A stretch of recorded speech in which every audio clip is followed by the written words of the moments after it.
Extra, extra, read all about it as we will be spoiling all contents from this week's episode in this podcast recap. View at your own discretion. You've been warned.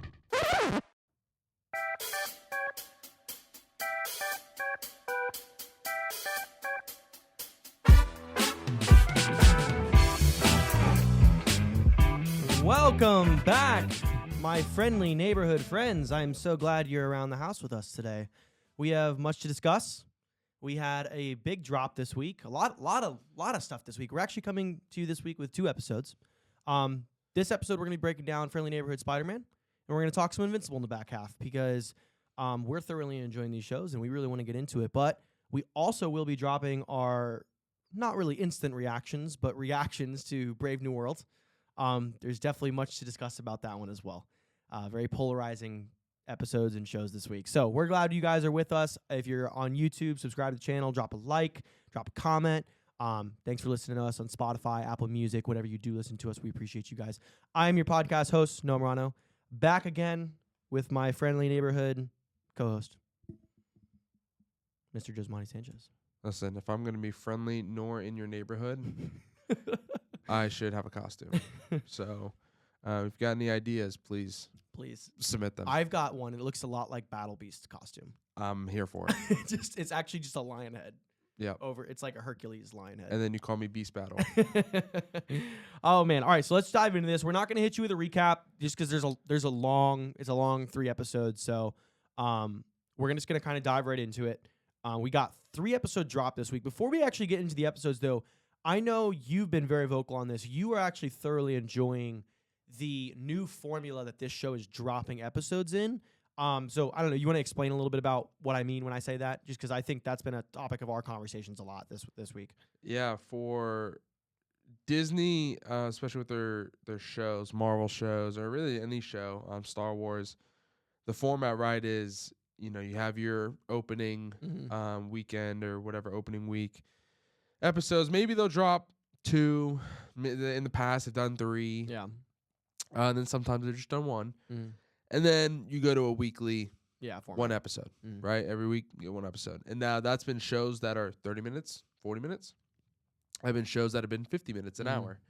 Doesn't matter runtime. It's just 1 episode a week. Yeah.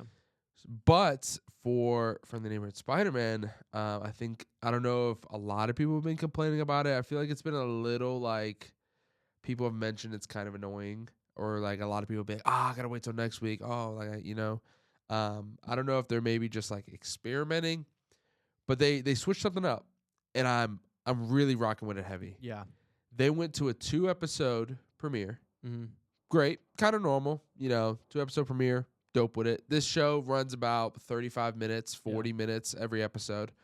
And then they shocked us because the next week dropped 3 episodes. I was like, whoa. That's a good little bit. I was like, okay. I was super surprised when I saw 5. I was like, wait, did I miss how much of this show? How long has this been going on? No, they all dropped together. And then this week, I was expecting. I don't even know what I was expecting. And I know the release calendar came out. I just didn't. I didn't look. I didn't care. I was gonna tune in every week. 3 more drops. Whoa. Yo, what do we? And then I went and looked in the finale, and because I was wondering when the show was gonna end, because I was like, we're going through so many episodes. I was like, maybe this is the same. Because these shows, if it's 8 episodes and they drop 2 on the first week, then it's like it goes like 7 weeks long. Yeah. And so this is only going 4 weeks long. But I was like, what if we go 7 weeks long, but we just get like 20 episodes? Yeah. Yes. Hopefully that's where we're headed. That's the next step. But next week's the last week. We're getting 2 for the finale, so that's fine because you get the penultimate episode and the finale together, which is phenomenal. Because usually that second to last episode is like where like a lot of big things go down, and then the last episode either wraps it up or gets you ready for the next season or whatnot. So I'm really loving this format. Yeah. Again, I think the ideal best case is if like shows like this that they're by themselves. Yeah. They're in their own universe. We're experimenting. We're telling great story. Let's do this 3-week the 3 a week kind of format, but we still go 8, 9, 10 weeks like you would on a normal show. And then we finish with like 20 to 25 episodes. Yeah, I agree. I think they might be on. I don't know how intentional all this is by Marvel, but I think they are on the cusp of a new format that is just much better and much more easy to digest as fans of this whole run and just watching this weekly. Because especially with like these 30-minute episodes, I was thinking about it before we got on here. If literally we had to watch like one of these episodes that I watched today, just by itself, I can't say I'd be loving this show as much as I would, as much as I am. And I like, we'll get into how much we love this show because it is a fantastic show. I do wish more people were talking about this show, and I wish more people were watching this show because it's actually really good. I think the animation style turns off a lot of people. I think just the fact that it is an animated 30-minute show turns it off to a lot of people. But I completely agree. I think like this is, I don't know if they've been listening to the fan base, but this is, if they are, this is like the first step, hopefully. And if they're not, then they're kind of just struck gold with this, and maybe they'll learn from this endeavor because like I completely agree with you where there's really only 2 formats. Like, and we'll get into it with Invincible. I don't mind the Invincible structure because those episodes are meaty. There's like 40 minutes to an hour, and they don't really skimp with like the credits and stuff like that. It's all like, gas. Their credit roll it's a 2-second thing, and their credits at the end is not like long. Like they don't save 7 minutes for their credits. So there's a lot of meat in those. I think that's a great formula because that can hold me over till the next week. These episodes specifically, we've seen it with past runs with like What If, a little different because What If came out consecutively. But Daily. X-Men, for example, like X-Men was very short, and so we didn't get this. And while X-Men was very good, like that still was a little bit frustrating. But that show was just so good that it kind of overcame that structure. Yeah, but there were some weeks in X-Men for where sure. we're just like, okay, like the video game episode, it was kind of just like, all right. I wish that was kind of just like tagged on to another episode. Didn't really need that as a whole week long. It didn't satiate me. So this, I agree, this could work. Like if this is what we need to get the shows start going out, and I like this for multiple reasons too. Like you said, I don't think they're ever going to get back to the 20 to 25 episode season thing, but like this, you can. I think it's way more. It like if you want to make it last that long, and it's funny because it's like, why not then just release like an hour-long episode a week or an hour-and-a-half-long episode a week like we're getting basically with these? It's like, yes, but it's weird because like the format in which you deliver things sometimes just kind of tricks people's like psyche into thinking they're getting something that they're actually not. And so you can give them that, but they might have different feelings towards it if it's only 4 weeks long and you're giving them like an hour and a half each week versus this feels like they're giving us more. Even though they're technically not, they are. And so I think that can be stretched out. And I hope to see it, like you said, like let's get shows like this where they are like, instead of the What If series, give us the What If series like this, where it is tweaked a little bit. This is kind of a what if story. It's a what if Norman's his mentor instead of Stark, and it's in a very different world. And we're seeing that, but we're seeing it laid out in a much different format. It's honestly like I'm enjoying it a lot. I do hope we get to the point if they want to stretch it out 8 weeks that like we just get 20 to 25 episodes a season.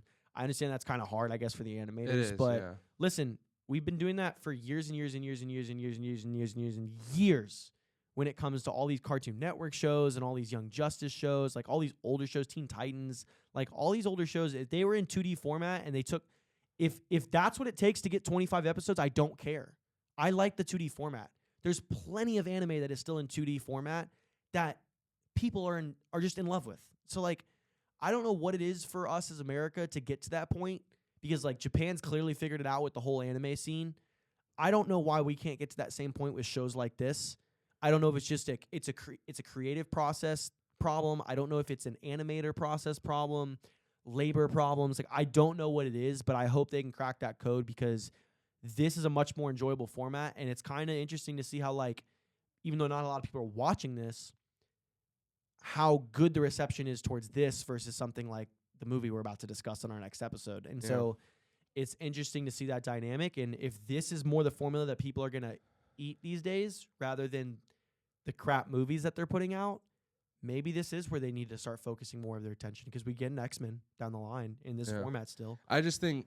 So I agree with a lot of what you're saying. Like, yes, the way that they have delivered this has made this show so much more enjoyable. And I think the 3 episode drop, it's like when I watch all 3, I'm like, I'm full. You feel full at the end of it. I'm full. Yeah. I'm like, okay, I can wait till next week. Yeah. I'm good. Yeah. Where if they dropped one, I'd just be like, I'd watch it and be like, okay. And then by the time next week comes, I'll be like, I don't really remember what happened. Yeah. They add a little bit more to the story. Okay, cool. And then by the end of it, I'm like, I'm a little fuzzy on how the whole thing kind of got here, but then I still kind of get it, and it's like, oh, that's a good show. Watch that little recap at the beginning of the episode, and you're good. and then it's like at the end of it, it happens, and I'm like, okay, that was a okay show. Yeah. To where now it's like within 4 weeks, I'm gonna get all 10 episodes. Getting them in like big chunks.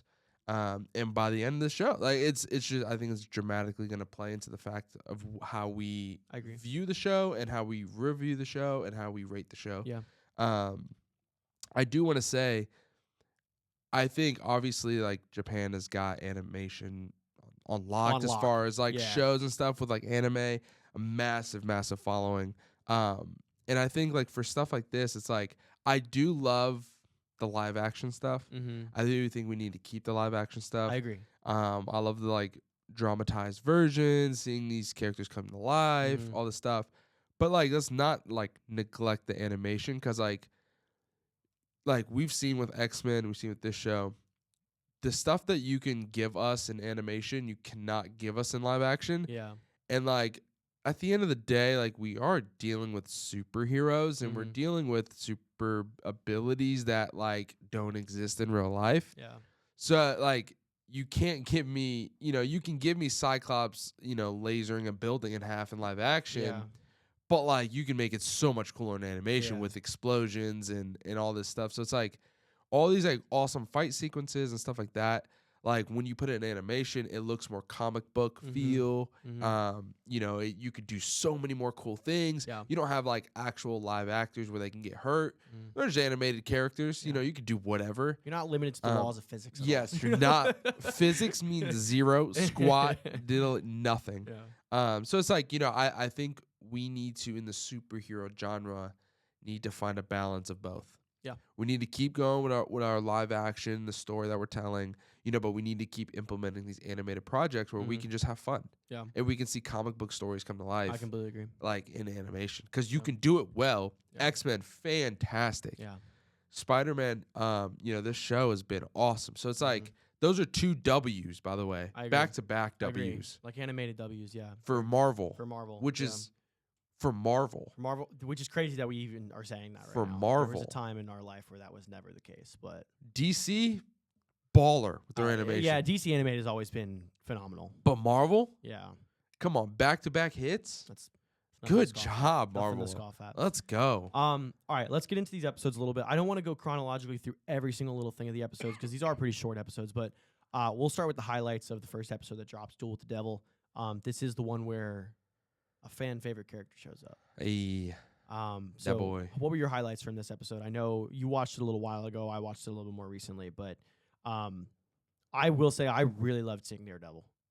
Like, it was just really cool seeing him. It was cool. I liked the black suit. They did the music, which gave me, tuned us into the fact that, like, this is our Daredevil. This is not just a random Daredevil.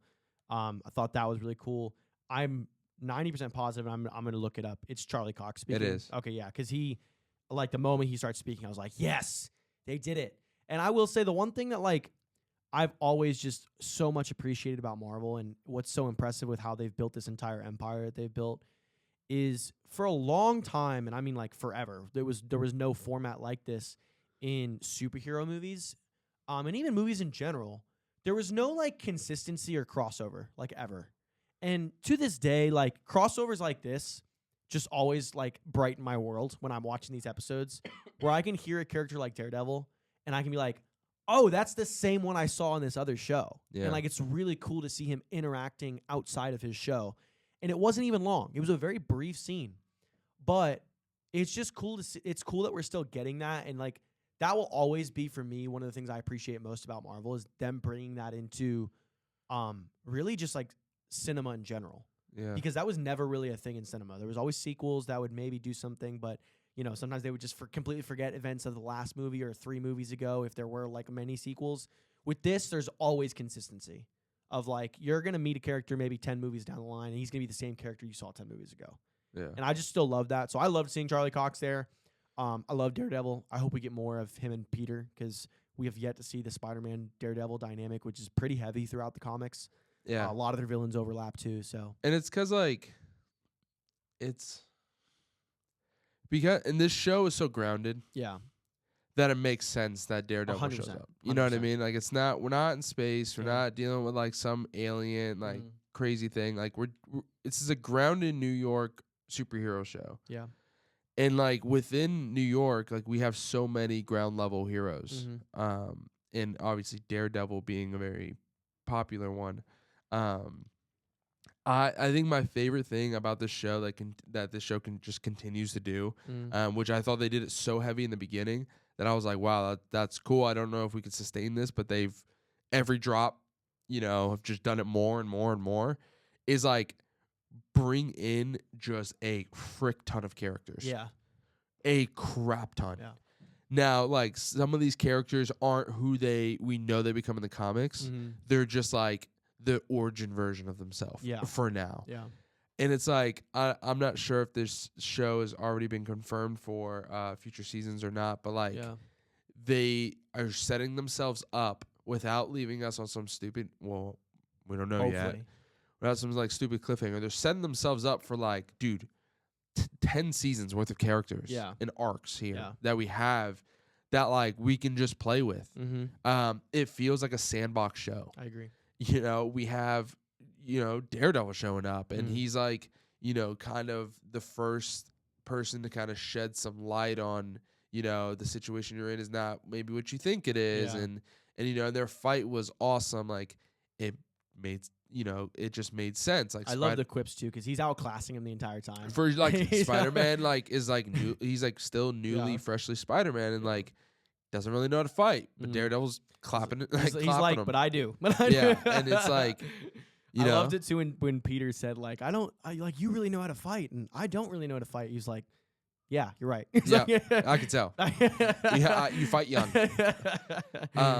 And he's just beating the brakes off Spider-Man, and Iron Man shows up. Oh man, I love that too. In these episodes, it's like so brief too. So brief. That's another part of like the consistency is. Like, but it doesn't have to be. Yeah, it doesn't have to be Marvel this flexing. grand plot. Nope. It's just let him walk in and walk out. Like that's enough for us fans. It's like, bro, when he showed up, I was like, dude, that's awesome. Yeah. He didn't come back. I was like, that's cool. Yeah, I think somebody who has a really good handle on that is James Gunn, which is why I'm hopeful for DC because he's done that throughout his projects more than other directors have. But no, I love that they're doing that. I love that Iron Man just shows up. I love that Daredevil just shows up. It's like, you're giving us characters too that like we haven't seen much. It's like Nico. Like I know we kind of been talking to her about a lot, but like I was kind of not hesitant, but wondering if they were going to do anything with her this season. Yeah, I agree. Then we see the pendant glow. Yeah. Well, okay, so this is the Nico. And she pulls out the tarot cards too to some effect. So there's definitely some more stuff going on with her. So like she also is the not to get too far on a tangent, but she was driving the car. People were calling her Lydia, and then all of a sudden she knew how to like really race. No, I think Lydia was the other girl. Okay, is that what it was? Okay, yeah. I was totally misreading that situation. Yeah, I thought it was like Nico has this secret life as like a street racer type stuff. So that makes a lot more sense. To be fair, the track was straight. Yeah, fair. Just like gun it. Yeah, I mean, and she did. Yeah. She did just learn how to drive though. That was a little bit like for sure. And she should have crashed. Yeah, but again, the pendant comes into play. Sure.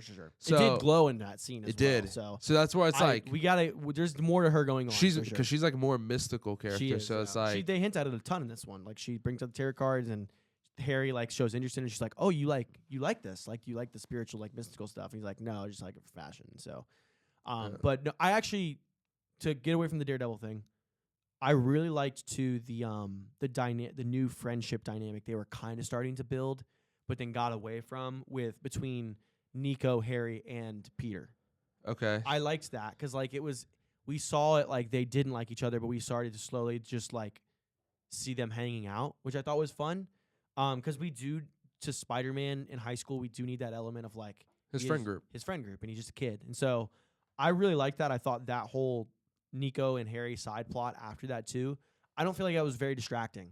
I felt like I was actually interested and involved and wanted to see how that was playing out and how that was developing. It was a little long. It was dragging a little bit, but at the same time, it's also like listen, we're telling a holistic story, and it's like I understand he's Spider-Man, but he's not Spider-Man 100% of the time. Like he is a kid. Yeah. Like he's a kid in high school and he has friends, and he has a social life he wants to have. Yeah. And so he's like, because Spider-Man, his whole thing is like, at least early Spider-Man, it's like he's learning how to balance being Spider-Man and having a social life and all this stuff. And so we have to go through the muddy water there with him. Now, that being said, how do you feel that this show doesn't have neither MJ nor Gwen? Well, I remember telling you, like, at the very beginning, I was like, I really don't want to do this whole new show thing with all these new characters that are just, like, not even new Spider-Man characters that I know or ever. They're just, like, invented for the show purposes. I can't say, like, I'm terribly invested in Pearl, and I don't think you're supposed to be. I think I don't know. When it comes to Spider-Man, like, they tried doing this in the live action, too. Like, they brought up Vulture's daughter as, like, the girl he really liked. I think every Spider-Man creator of a show, of a movie, they know, like, listen, there's really only a few characters we can actually flesh out, like, the romance with. And I do think that to not say stale with the same old recipe and the same old formula, they throw in a buffer to start the story before it gets to that character. And I do think and feel like that's really what Pearl is. So I'm not, like, terribly focused on it. It's not bringing down the show for me because, like, I'm okay that the fact, like, versus when I first started the show, I was not okay with it. I'm okay with the fact right now that, like, we don't have an MJ or a Gwen, they said Emma. I thought for some reason when they were, like, in the episode, there was, like, another character that they said the girl's name, and I like, my ears perked because I thought that was my mind went to Gwen for some reason, but it wasn't her. So I don't know if we'll see them too. In Homecoming, Vulture's daughter, her name was Liz, right? Yes, it was Liz. So it's like a completely different character. And then by the end of that, they were like, and everybody knew Zendaya was kind of MJ, but, like, they were calling her something different to, like, kind of throw off the scent and to reinvent the character a little bit because that is a very different reimagining of MJ that we know. Yeah, not my favorite, but really, I actually really Zendaya's MJ. I really like her MJ. Yeah. No, I think she shouldn't have been MJ. She should have just been another character because that's not MJ. You know what I mean? Sure, if that's how you feel about it. Like, I think she's growing to be more and more, and I think in this new movie, I think we'll see a bit different character. We're just taking a very long time. She's now older. She's gonna be in college. Like, we'll see what's going on with that. Like, I just Toby's MJ to me is, like, the most accurate, like, MJ. Yeah, I'm sad we never got to see the Amazing Spider-Man MJ too, because Shailene Woodley was supposed to play her, and we just never got far enough in that story. Yeah, so I asked that question because it's interesting. Obviously, like, Gwen and MJ are, like, the two most, and, like, it would have been interesting to get a Gwen because, like, Gwen becomes. Unfortunately, we all know how that ends up too. Yeah, with the Goblin thing, with the whole Goblin plot line that they're going through, like, that might have been, like, kind of maybe why they didn't include Gwen. Which I'm definitely vibing with the Nico. Not that Nico's a love interest, but no, I just like Nico as a I like character her because she's got a secret that some people may know about. But you liked it a lot at the beginning, and I didn't. But I've kind of come around to that. I do like her character more now. Yeah, she can get a little annoying. Oh yeah. Like this drop of episodes, like the whole, like, oh, I'm not gonna forgive Peter for not telling me. You it's didn't like tell me. It's like that was a little annoying. I don't think it's a blemish because she's a kid. I get it. So she has, like, very high school, middle school, like, tantrum, like, whatever grudge that she's holding. But it's like, hey, Nico, what if you just take us, like, a step back and, like, think about it? It's like, he is a superhero. He's not telling you, Jack. He's not, it is a hidden identity. It's not something he can just blabber off to everybody. I know you're, like, his closest friend, but, like, part of the hurt is that Harry knew, but it's like, Harry even told her, it's like, I wasn't even supposed to know. I wasn't supposed to. I just walked into the right situation at the right time. So it's like that was a little annoying, but I think they'll make up in the finale. No, they will. Yeah, I'm not too stressed about it. I will say we're gonna go to episode 7 now, where this tone of this series I feel like grossly shifted, like very much shifted.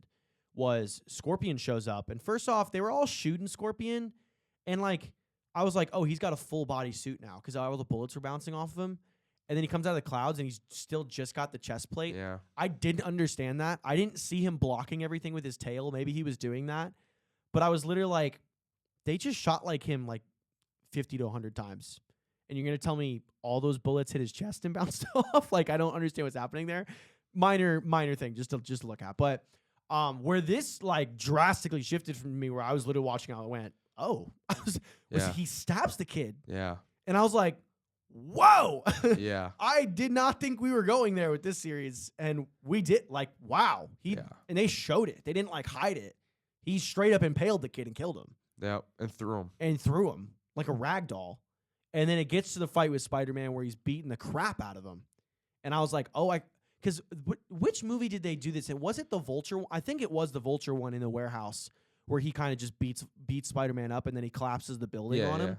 It was very reminiscent of that. It was like same vibes where, even the pillar falls on him. He has got to catch it. But like he's beating him and he stabs him through the shoulder and you're like, oh no. And then it honestly was kind of into the Spider-Verse a little bit too, where like they're actually showing him like, he's not just like taunting him and standing over him and then he gets defeated. He's now starting to pummel him and like actually beat him. And I'm coming off a show where I was watching an animated show earlier this week where it's very brutal and everything is very realistic like that. And so I was literally like, oh my God, he's like gonna actually like gonna put him, might try to kill him. Yeah. And a small thought in my mind crossed were like, is this gonna be kind of an Into the Spider-Verse thing where they're just gonna like kill Peter? But I figured they wouldn't, but that was like a small thought that crossed into my brain. But I will say, the tone of the series drastically shifted with that Scorpion fight. I kind of liked it though. Like I liked it. It brought it away from just being a kid show. And it hasn't been a kid show, but you know what I mean? It's been very lighthearted. Light. Oh, Spider-Man swings in, saves the day. This has brought super very real it was like, nah. consequences Yeah. to both what Peter's doing and who he's But like, fighting. not only did it bring that to the show, like as a viewer, but also brought it to like Peter, which I thought was like 100%. really good for his character. Yeah. Really good for his character. Honestly, that's one of my favorite plot lines seeing in all across the Spider-Man movies and TV shows is like those moments where Peter actually realizes like, this isn't really a game. Like, I can't lose. There are people out here who like will actually finish the job if they get the chance. Well, no, but it's like Peter doesn't necessarily think like that. Peter thinks that's like, okay, like it's not all fun and games because like I can't lose. Yeah. Because if I do lose, like lots of people are gonna die. Either I'm gonna die or like people I'm defending are like actually gonna die. Just like people are going to die. Yeah. And it's like I can't lose. And it's like that realization where it's like now that you recognize it, you now bear that cross. It's so refreshing, honestly, like in a Spider-Man series. Because you see it in him in this show too. Because he, obviously when he goes to Norman, he's like freaking out. He's like, he's still out there. People are gonna die. I can't lose. I can't. And it's like, wow. It's like now I feel like the Peter that we're gonna get from this is like locked in 100%. when he's fighting. 100%. Like he's got to be now. He's getting the right suit. He's getting the right Which suit. I'm glad they did this little shift. And now looking back on it, I'm like, this is a cool little evolution to what he's getting. Yeah, and even when he was walking the white suit, I was like, I was cool with it. If that's the suit we're getting, I was sweet. It's a different Spider-Man. I like it. I don't really need, I'm glad we're getting the OG. But yeah. Last thing to discuss before we get out of here, because this is obviously going to be a big thing moving forward. We both noticed it, how this is the first 3 episodes we've seen, which we talked about in earlier episodes, how like this is a very different Norman. These are the first 3 episodes we're seeing where like there's been hints and kind of foreshadows of like maybe he's not a different Norman. What's going on with Norman? Because he has that conversation with Thaddeus, which I thought that was fine because he was getting Thaddeus off of Peter's scent, but he was a little bit too I don't know what the word I'm looking for, but he was just a little bit too excited for an opportunity. Yes, and then Daredevil makes his comments about things going on behind the scenes, and then the fact that he even breaks in and steals information, it's like, wait, but if he's good, then what is Daredevil? What is Daredevil doing?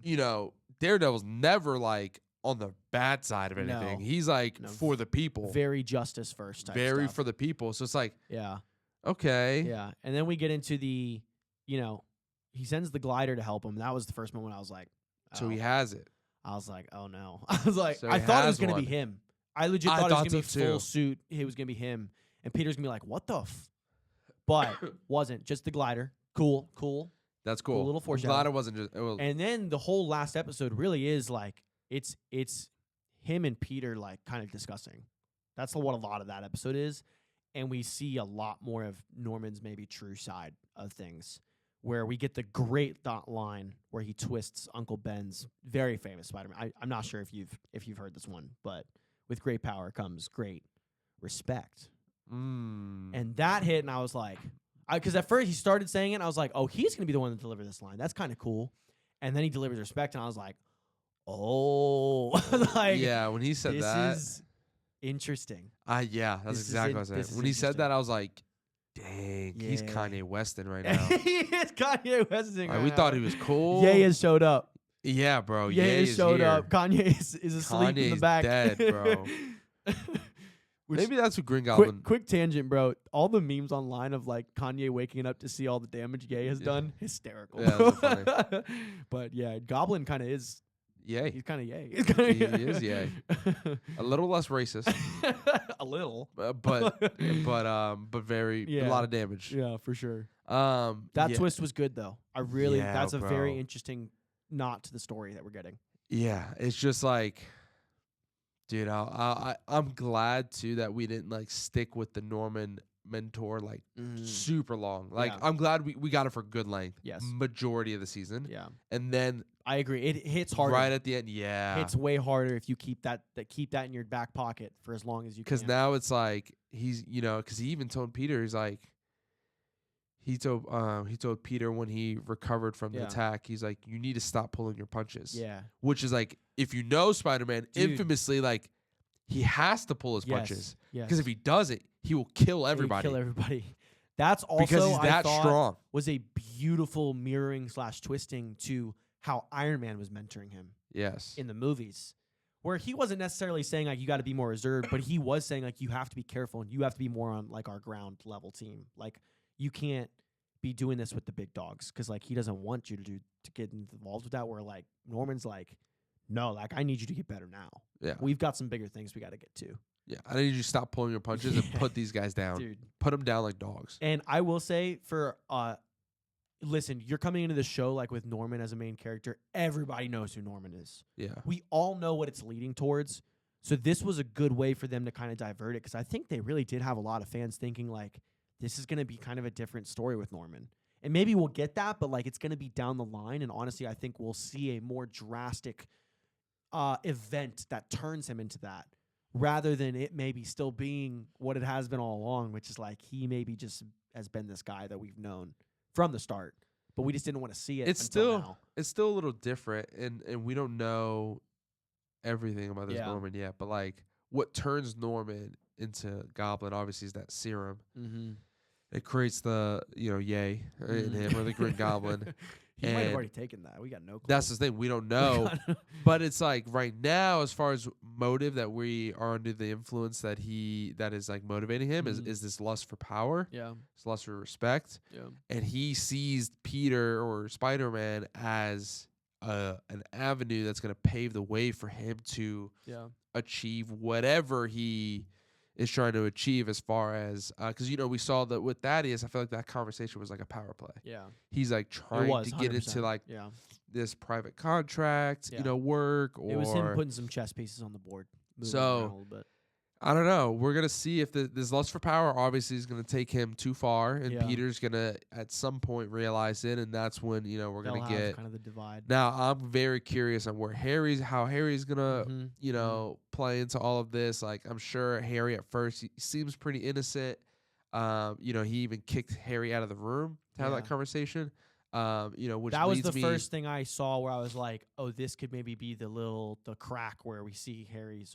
Why he would turn in the future, this would be it. Because he was like, yeah, bring Harry on the team. And he's like, yeah, Harry can do all this stuff. And now he's like excluding Harry and all this stuff. So, just so he can like get into Peter's mind. And, Harry kind of counteracted it a little bit at the end of the episode. Yeah. Where he was like, my dad isn't Spider-Man. You are, and stuff like that. So good writing, bro. It's really good, man. It's good writing. And listen, we don't have much time left before we get out of here. Get to our next topic. Doc Ock. I do want to shout him out. Yeah. because I thoroughly enjoyed Doc Ock. You like I love him in this. You like this little scene? I love his scene, bro. It was Dude, so good. When he was talking to his intern. Yeah, that's so fun. I was so cracking funny, up, bro. I am a grown man, but I won't refuse. I have nothing to say to you until you return. I like when it's revealed that he's playing a game. He's like, I'm just trying to farm XP bro. Before they patch my glitch. So they've been good, using bro. a lot of terms too, like gaming terms. Yeah. It's like it's been really. They've funny. been using a lot of like cultural, like updated cultural things. I will say the one cringy one was when they brought the whole Gucci line out, but that Are we Gucci? yeah, aside from which is something like we even still say to each other, but No. Don't say that. Don't put that out there. But we don't We don't say no, are not we like Gucci? frequently. Yeah, it's Gucci. Like No, we what is- say it in the most brief of ways. That's never meant to be more than it is. I haven't said it since high school, bro. Gucci. No, you said Gucci to me. You say it more than me. Dude, you're just making things up. I'm bro. really not. You Bro. really are. I'm just making really things not, up. bro. Anyways, that made me cringe a little bit. But yeah, the whole Doc Ock sequence, phenomenal. I love Funny. him. You Funny. saw the tentacles. So I saw a little bit of the tentacles. We finally. also a brief little mention throughout the episodes that like because they're using gamma, yes. it'll infuse with their thought skin. that was very interesting as and well. it's like obviously we know Doc Ock. You know those things are gonna. I assume because of the gamma are gonna infuse into his skin. Interesting. You know we'll Okay. get Doc Ock. Yeah. Like 'Cause we saw it infesting Scorpion already too. yes. So now Scorpion is like he can't get that off. Yeah. Which So is interesting. Maybe that is the play that they're gonna have to do. That's how these that- characters kind of develop into like their full realized selves. So. Yeah. So, all right, cool. Yeah, we're thoroughly enjoying the series. I hope you guys are too. I like I said, I wish more people were watching this series because I think it's really good. Twitter's really loving it from what I'm seeing. They kind of have the same thing. Like I wish more people was watching this because it's a great show.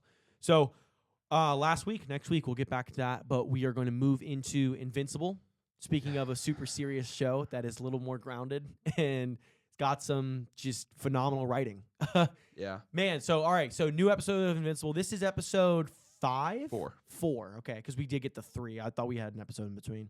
So episode 4, brief recap. This episode is very unusual in the way it's kind of unveiled. Not a lot happened. But not a lot happened. But like not a lot happened. No. There was honestly I could tell you there's just 2 things that happened in the show. Yeah. In the episode. But like they're so good. It's so good. So we get the whole plot line in the first half of the episode where Eve and Mark are trying to go on a date. Mark gets recruited back into the future by the 2 guys we saw in the very first You know who episode. they're played by? I actually saw this, but I don't remember. Who is it? Zolo, the kid that plays Blue Beetle. Yes, yeah. I saw. You know who? I think New Rock Stars. They shouted that out. Yeah, that's so cool. Yeah, He's both. He's both. I he guess can they're be both. twins or Yeah. same kid. I don't know. So this was a cool plot line. Because when I first saw the characters with the Declaration of Independence, I was like, I'm almost positive they come back at some point. And I told Joe this after I watched the episode. Like, I read through the whole comics, but because I read through them after season 1 came out, it's been a while. And I'm not like reading through the comics as these episodes are dropping. I'm just kind of letting it jog my memory into what I've seen in the books. And it's a very cool experience for me who has read it because it's like every time I see something, I'm like, I remember reading it. I remember seeing it on the pages and I'm like, oh yeah, like that's this story. Like that's so cool. And then you get to see it fleshed out in animation. That happened a lot throughout this episode. And so we see the whole thing with Mark and Eve at the beginning. Love their whole relationship. Love that they're kind of showing that and showing the development of that. I don't want to really spend time on that though. The plotline in the future was great. I thought the humor of him just showing up and grabbing the clothes was very funny. Just a real quick jab to get you laughing. And something you knew you'd see at the end of the episode just because like it was going to loop back around. But I wanted to get your thoughts because like I knew who this was going into it. Once they got to the future, the Emperor was? Yeah. Once they got to the future, my memory was jogged in terms of who that is before they revealed it. But what was your reaction to like seeing not only finding out who it is, but just like honestly the whole scene between them and what it meant? Because I know a lot of the foreshadowing stuff they played on, I know what's gonna happen, but you don't. So like, what did a lot of that scene like do for you or mean for you while you were kind of watching it? I was surprised of who it was, but then once I saw it was him, I was like, oh, I guess it checks out, right? Yeah. Did you have like guesses as to who it might be? Yeah, a few guesses. I don't even think Immortal's one of my guesses. I thought it would be a Viltrumite, of some sort. Yeah. Either I didn't think it would be Omni-Man, but I thought it would be like maybe a version of Mark, or just some other Viltrumite, that we haven't seen or whatnot. Yeah. But I really wasn't thinking Immortal. Like I just, for some reason, like I was thinking obviously someone who can live for a long time. But again, or maybe, and then what's it called? Mark's brother, Oliver. Oh, that was would've been a another good one. guess. That would've been a good one. So I was like, then they revealed who it was, and I was like, huh, okay, makes sense. He is immortal. So time checks out. But then that whole conversation, obviously when he sees him, it's like, oh, it's my guy. Yeah. Like we have a relationship, and you could tell he's broken mentally. And their whole dialogue was really good. Yeah. Obviously I did not read the comics. Yeah. I could go and read all the comics, Yeah. but like since they're coming out with this, like I think I want to bring that perspective to the pod where it's like I'm just experiencing as they're telling the story. I agree. I don't have any future context. I don't know where they're headed. I'm just I'm here on the ride. Yeah. And I'm patient enough to just be chilling. And honestly, you watching it from that perspective too, I'm sure you probably didn't even really they might have stuck out as foreshadowing to you in some Yeah, they did. But like there's a lot of things he said where I was like genuinely like, whoa. Like he was just saying him and I was like, forgot that. Like, and I don't want to go into any details. I don't want to spoil a lick of it for you because it's just like such a good story down the line. But there were just things he was saying where I was rapidly like, holy crap. Holy crap. So obviously the biggest foreshadow, that I kind of picked up on was that like Mark leaves. He's like, you left me here, all this stuff. So again, I don't know why Mark left. I don't know what Mark's doing. I don't know why he didn't come back. But obviously, like being alone, like that's another person that has left him, and he's obviously, he's had hundreds of wives. Yeah, outlived them all. Couldn't even remember Kate's name. Yeah, and it's like that. And we don't know how far into the future this is either. That's another thing about this. And like, I was thinking about it like from his perspective because like I think to get the most out of that scene, like I wanted to feel the most out of that scene. I was like, like think about it, dude. Like living for that long and falling in love with that many people and just watching them wither and die and then find another one and wither and die. And eventually it would break you. Yeah. And we just got far enough in his life to where it broke him. Yeah. And so that was like, not that it justifies everything he's doing, but it's just like, you could see that, and then him begging Mark to kill him was like, that's tough. That's tough, dude. It's like, it's really hard. And Mark obviously didn't want to, but Mark clearly had the power to kill him. Mark's whole confliction with that was interesting because, like, my first gut reaction was like, okay, just kill him. Why is it that big of a deal? But then you see why Mark is so conflicted with it, and that's honestly what makes Mark such a good character. Yeah. And so important for him specifically with all these different Marks that we're seeing is that he is really the only one that kind of feels like this. Like he has that conviction. It's the whole reason he's kind of turned his father, away from being who his father was too. So I thought it was cool to see while I was on the side of like, just chop his head. Like, it's not that big of a deal. Like, it's immortal. He's been alive a long time. If he wants to die, just kill him. Yeah. And it comes right off the back of like him telling Oliver like the value of life and all this stuff. It's like he was forced to kill him. Yeah. And then, he just like, which is why he was so upset afterwards too. He's so upset and he hated it. And it's like, I wanted to, so I just want to answer your question, but I want to go real back to like when he like came in and took the clothes. It's like, that little line of like, why was his face like that? Why was he so sad? Or he said something like that. And it's like, you see at the end, you know what I mean? Like he hates himself, for having to do what he had to do. Yeah. It's like that moment was just so cool. Yeah. Their dialogue was awesome. I mean, that's really like what, 2/3 of the episode? Yeah. That was the first half. Because literally that was actually like the first third. Because then they get back to the planet. They do the whole even Mark sequence. They go back to the room. And then the episode just stops. Yeah, the credits roll. Credits just roll. Yeah. And my initial reaction was like, what? Yeah, me too. I was like, that felt a little light. So I hit the button. To check. I was like, oh. I checked. We had 20 minutes left. Yeah, I was like, whoa. I was like, that's like a good bit of the episode. Yeah. I was and like, then all the right, narrator hit, and I was like, I love this shit, bro. I Yeah. love the narrators like saying But all it's these like things. the last time we heard the narrator, he was Yeah. sleeping with Amber. Yes, it's like Tough. the fourth wall. Tough. But Tough. honestly, listen, they've all moved on. They've all found better situations. So I love how that happened too. Yeah. I love that Amber's like cool. yeah. Yeah. Like I hate Amber. yeah. I'm glad she's gone. Oh, I am so thankful, so beyond thankful that she's gone. Yeah. But it's like I am happy at how it happened. Where it's like, all right, they like broke up. Like cool. Like he's Yeah. with Eve, and like Amber's not even tripping about it. Yeah. Like, she's cool. Mhm. But yeah. The last time we saw it, he was literally banging Amber. Now he's banging Eve. Yeah. And we get Good- the good narrator for Mark. back. Good for Mark. Great for Mark. Great upgrade, dude. So yeah, they do that, they cut, and then we get to the second half of the episode, which Ah, so just good. was so good, bro. It was so good. it's what I was watching that like I was thinking to myself, it's like this is just peak television. And it's when we get to the whole scene where, you know, Allen has to break Nolan out of prison. So he starts this whole riot. Allen as a character is just phenomenal. He's I so love him good. so much. Seth Rogen plays him so well. His delivery. Delivery is That's why they awesome. have Seth playing him, bro. 100 That well, Seth- his delivery Yes. is. And I'm almost positive Seth handpicked that because he is a major producer in this show. He's a major reason this show even got off the ground. And so I'm sure he was like, if I do want to play a character and I do want to play this one because I'm sure he's probably a fan of the comics.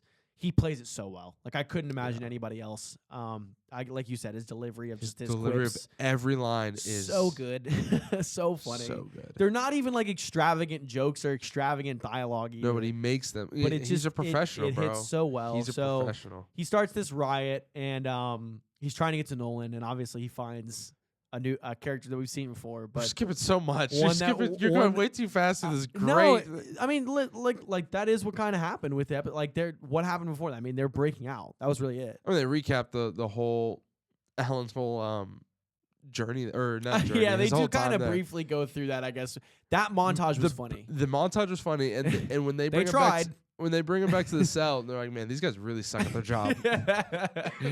That sent me, bro. Dude, so good. When they just bring him back, and they're like, these guys really suck at their job. Their job is to kill me, and these guys are terrible. Yeah, they're terrible. They're so bad. These are executioners. Come on, this is weak. Oh man, but he so he starts the riot in the prison, starts bringing people out.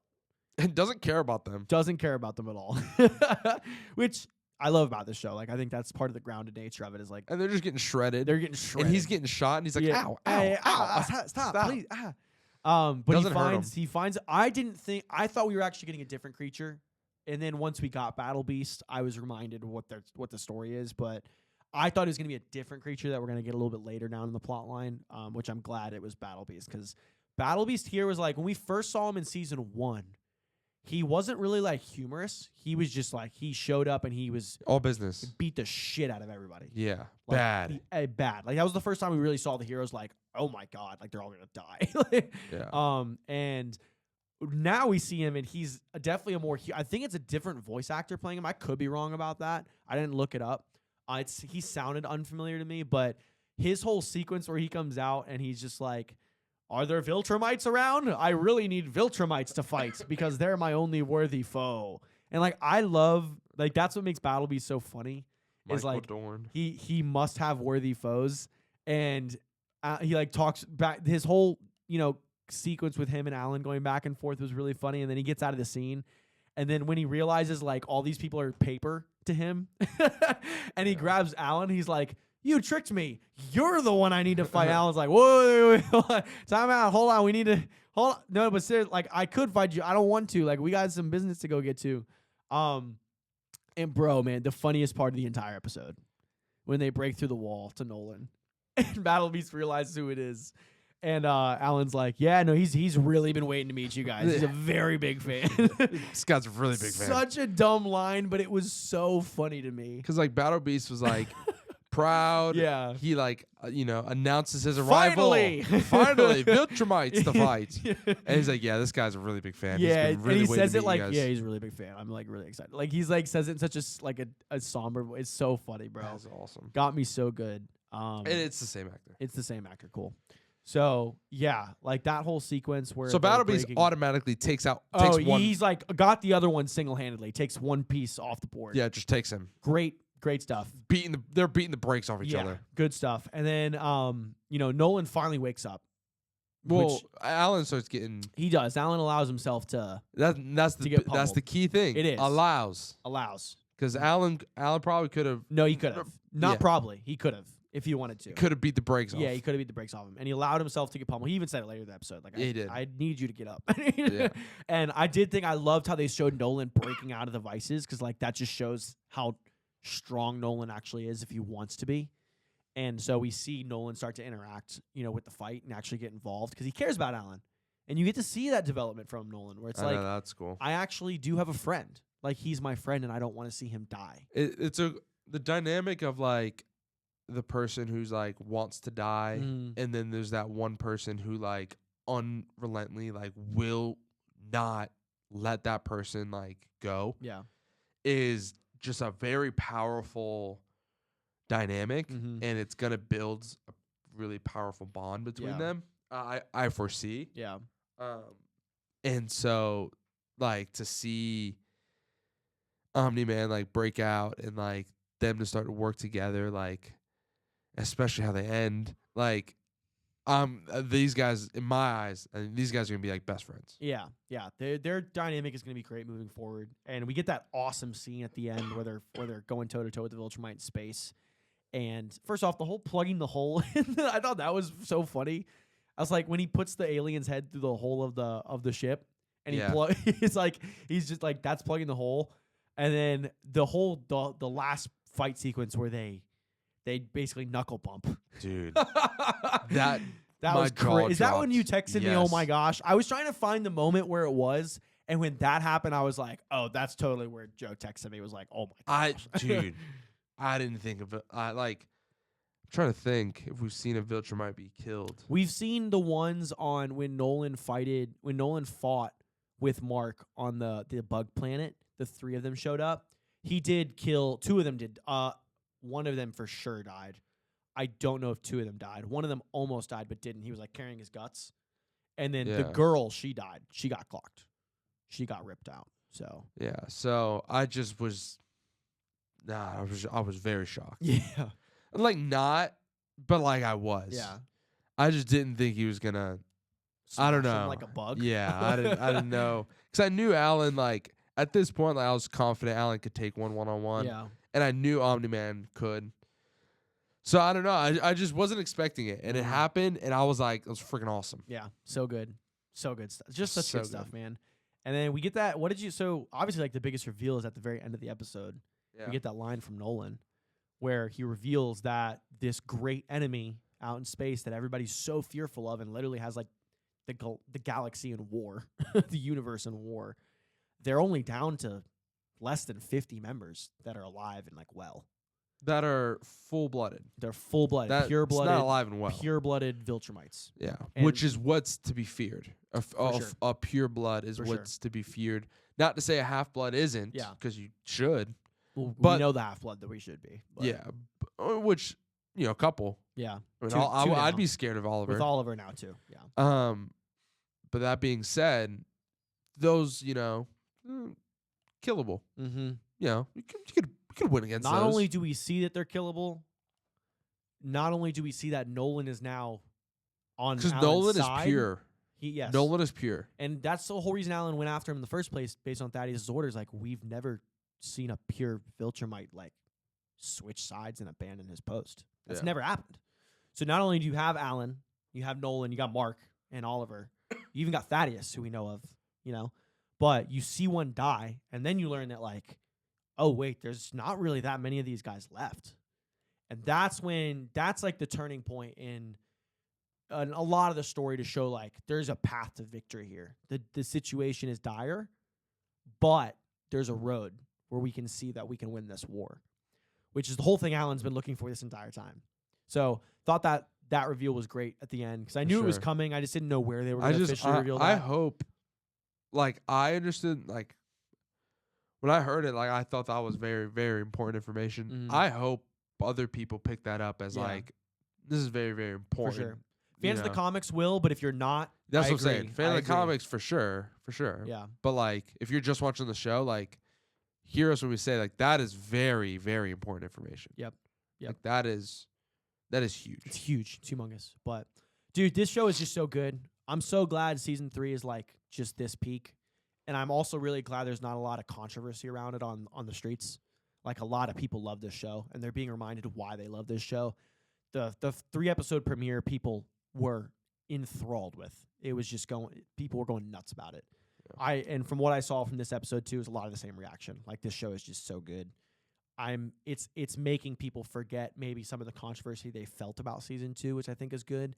And then I think what this will lead to after you realize how good season 3 is that you're going to look back and realize like, oh, season 2 is actually not that bad. And you're going to rewatch it. And then I think a lot of people will come around to that. And then eventually we're just going to get to the point where we see this is like, this is just a great show. You've said this a few times. You want people to go and love season 2 so bad. I do, because it's a good season. It's just the gap throws everything off. It just does. It just makes it bad. It's okay. The show's doing well. I know. Season 3 is baller. Another reason I want the show to do well is because, listen, they've promised that we're going to get through this whole comic run. But if critically and reception-wise this show falls off a little bit, that's going to put a wrench in it. Like, Amazon will see that. And they will think to themselves, is this worth putting money into? Yeah, but they're fine. We've seen it with shows before, but like, regardless of how wealthy they are, we've seen it with shows before. So I want that to continue to be a successful part of the show because A, it helps the show continue, but B, it puts this on the pantheon of other shows that we don't get every time. It puts it on the pantheon of like all-timers. And that's what I want this show to be. I want it to be an all-timer. I want it to be one of those all-timers that nobody has any debate about. There's not a side of the coin where like people are talking about, well, yeah, but this, and this. I don't want that. I want this to be like, dude, Invincible, bro. Like, that's the show. That's the shit. Yeah. Like, the way people talk about like Game of Thrones for the first 6 seasons. I want people to talk about it like that. So I just think that's fun. I think it's best for the fan base, too. I think it allows access to further projects in the future, too. So, yeah, I'm thoroughly enjoying the show, man. You got anything else heading into the next episode that you're excited for? No, I have no idea what's next. So. Cool. Glad. I love that point of view for you. Really just chilling. All right, that's going to conclude our episode with these 2 shows. We are going to jump right into Captain America. It's going to be a separate episode. Please go check that out. Same platforms, Spotify, Apple Music, YouTube. Please drop us a follow. Follow us on Instagram as well if you're catching us here on the pod. If you're enjoying the content, leave some comments. Tell us what you want to see from us. You know, what episodes would you like us to review? What shows that maybe we haven't seen or haven't reviewed do you want us to review? So also, you need a job, just comment. Hey, just reach out. Yeah, we'll see. All right, that's gonna do for us at the house. Thank you guys for hanging around with us. We will catch you all pretty soon here. Peace.